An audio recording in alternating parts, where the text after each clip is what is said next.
Assalamualaikum warahmatullahi wabarakatuh. Salam hangat dari saya Pade. Semoga teman-teman yang mendengarkan diberikan kesehatan dan rizki yang cukup. Kali ini ada cerita pengalaman konyol dari 3 pemuda yang ngekos di tempat angker, di mana mereka dikerjain Mbah Kun. Mau dengar keseruannya? Sebelum mulai ceritanya, sempatkan berdoa terlebih dahulu agar terhindar dari gangguan saat mendengarkan.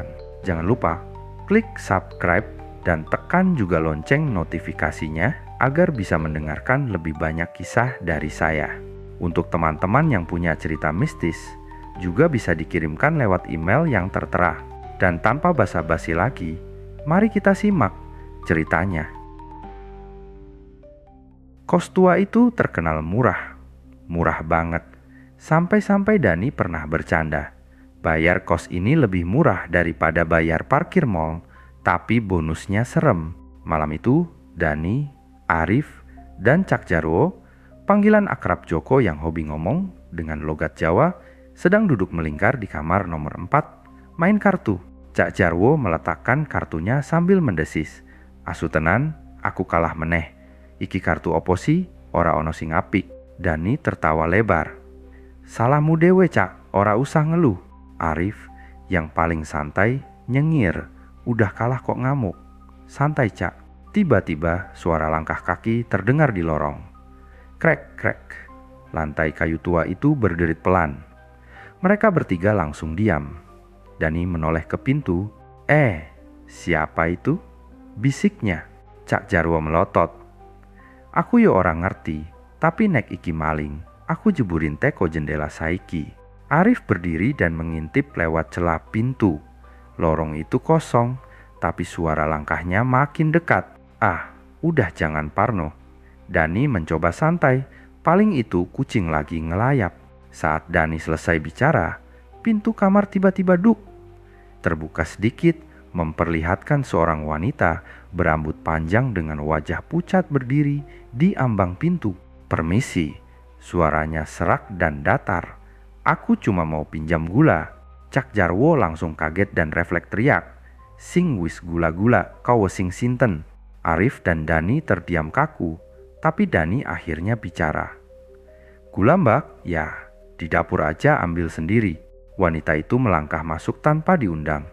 Rambutnya menjuntai sampai ke lantai dan setiap langkahnya membuat ruangan terasa dingin. "Dapur di mana ya? Aku baru di sini," katanya. Nada suaranya seperti menggoda. Arif gemetaran. Mbak, baru di sini? Di kamar mana?" Wanita itu tersenyum kecil, lalu menunjuk ke kamar nomor 7. "Di situ." Dani langsung mendelik. "Waduh, itu kan kamar yang katanya angker. Mbak beneran pindah ke situ?" Wanita itu mengangkat alis. "Terus kenapa? Kalau angker emang kenapa, Takut." Nada bicaranya tiba-tiba berubah kasar. "Dasar manusia manja. Ditakut-takutin dikit langsung gemeter. Embok yang ngelawan gitu loh." Arif melongo. Mbak, pelan-pelan ngomongnya. Kita cuma nanya loh." Wanita itu mendecak. Iya, santai aja dek. Dasar cerewet."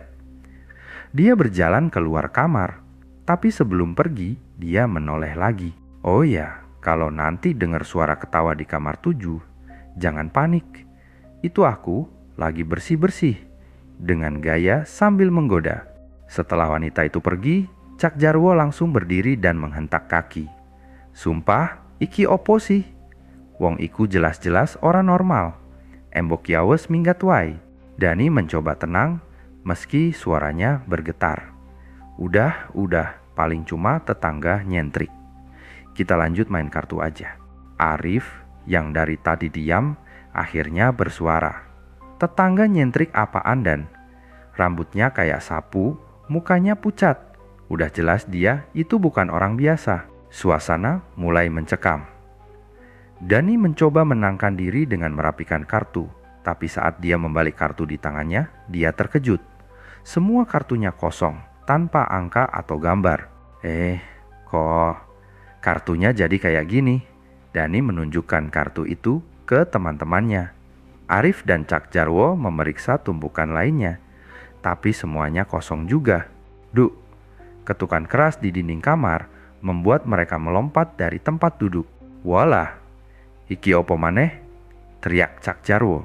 Ketukan itu berulang. Tok tok tok. Suaranya terdengar seperti seseorang mengetuk dari kamar sebelah. Mereka saling pandang. Arif berkata pelan. Kamar sebelah itu kamar 7 kan? Dani menelan ludah. Iya. Tapi masa si Embak itu ngetuk dari dalam? Kan tadi dia pergi. Cak Jarwo yang biasanya paling penakut kali ini nekat. Ayo tak cek. Nek aku mati, titip salam kanggo ibuku. Mereka bertiga berjalan ke lorong. Lampu-lampu berkedip seperti sengaja dibuat mencekam. Dani memegang gagang pintu kamar 7 dan pelan-pelan membukanya. Kamar itu kosong, gelap, dan dingin. Tapi di sudut ruangan, wanita berambut panjang itu duduk bersila. Dia sedang memainkan kartu-kartu mereka yang tadi kosong, lalu menoleh ke mereka dengan senyum lebar. Kalian ngapain di sini? Mau main lagi? Katanya dengan suara pelan. Tiba-tiba dia melempar kartu ke arah mereka sambil tertawa keras. Hahaha, kalah terus kan, dasar goblok. Dani hampir jatuh terkejut sementara Cak Jarwo mulai geram. Cuk, sampeyan iki opo sih? Kenapa malah gaul begini? Nggak sopan tahu. Wanita itu tertawa terbahak-bahak. Ah, kalian terlalu serius. Jangan bikin aku bosan. Tiba-tiba tubuhnya melayang ke udara. Lalu dia berputar-putar seperti baling-baling. Arif yang merasa geli dengan kejadian itu berteriak. Waduh, bro, hantu kok bisa kayak gitu? Ini pasti perang. Wanita itu berhenti berputar dan jatuh ke lantai dengan suara gemuruh, diikuti dengan suara tawa seram. Hahaha, seru kan? Bikin kaget ya? Ini baru sedikit. Mau yang lebih seru? Dani menahan nafas. Udah, Mbak. Ini udah cukup gila. Kami cuma mau tidur aja, jangan ganggu. Wanita itu mendekat dengan cepat. Tidur? Tidur?